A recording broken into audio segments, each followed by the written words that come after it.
Suite de notre série maintenant, nous sommes aux côtés de Benoît Malbert, maître artisan maréchal ferrant. Il parcourt les routes de l'Oise avec son apprenti, son ouvrier. Découvrez ce soir comment il faire un cheval et l'importance de ce geste. Marie Sicot et Clément Jean-Pierre.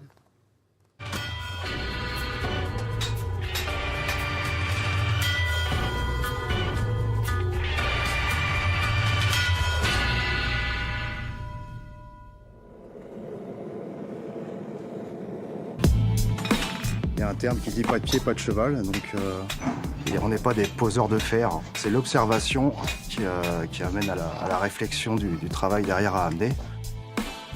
Avant de poser un fer sur le sabot d'un cheval, il faut bien sûr préparer son pied. Déferrer puis parer, c'est-à-dire enlever le surplus de corne qui s'est accumulé. Lors de cette étape, la tâche du maréchal est de rééquilibrer le pied pour corriger les aplombs. Théo a besoin d'une attention particulière. Je pense qu'il a une blessure de poulain et en pleine croissance, du coup, vu qu'il appuyait beaucoup moins sur ce pied-là, il y a eu un processus qui a fait que le pied s'est refermé, quoi. Une fois que c'est mis en place, c'est compliqué, ça ne bougera plus, quoi. La corne pousse environ d'un demi-centimètre par mois. Un cheval doit être ferré toutes les 5 à 6 semaines et les fers posés dépendent de son activité. Dans cette écurie de Borès, les chevaux font essentiellement de la promenade et de la chasse à courre.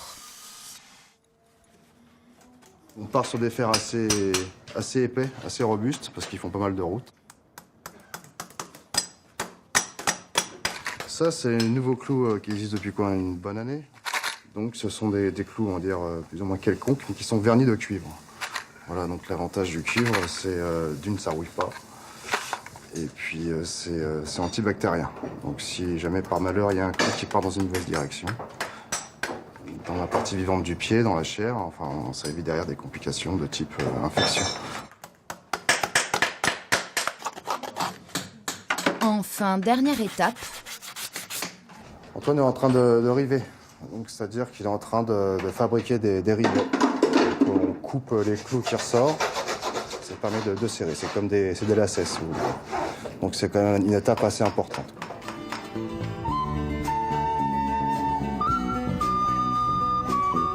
Deux fois par semaine, Benoît se rend chez son fournisseur à La Morlaix. Ce grossiste fournit la majorité des maréchaux. Dans ce département, capitale mondiale du cheval, le savoir-faire de Benoît est reconnu depuis plus de 20 ans. Et il a vu la concurrence s'intensifier avec les années. Il y a beaucoup de jeunes qui s'installent et peu qui s'installent, c'est à la portée de tout le monde. Durer, c'est plus compliqué. Parce qu'il faut savoir gérer sa société, il faut savoir gérer ses clients, fidéliser ses clients, les tenir. Prendre un client, c'est facile, le garder, c'est plus compliqué. Donc voilà, ce qui fait la différence aujourd'hui, c'est son sérieux et tout ça, quoi, et son expérience. Nouer une relation de confiance avec ses clients, cela passe par l'animal. C'est lui permettre de se sentir en sécurité dès les premiers instants de la rencontre.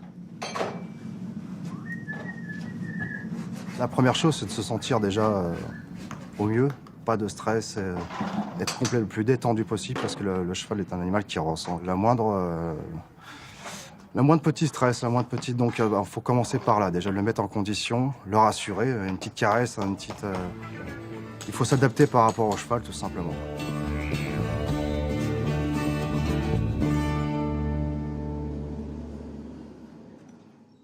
Allez, on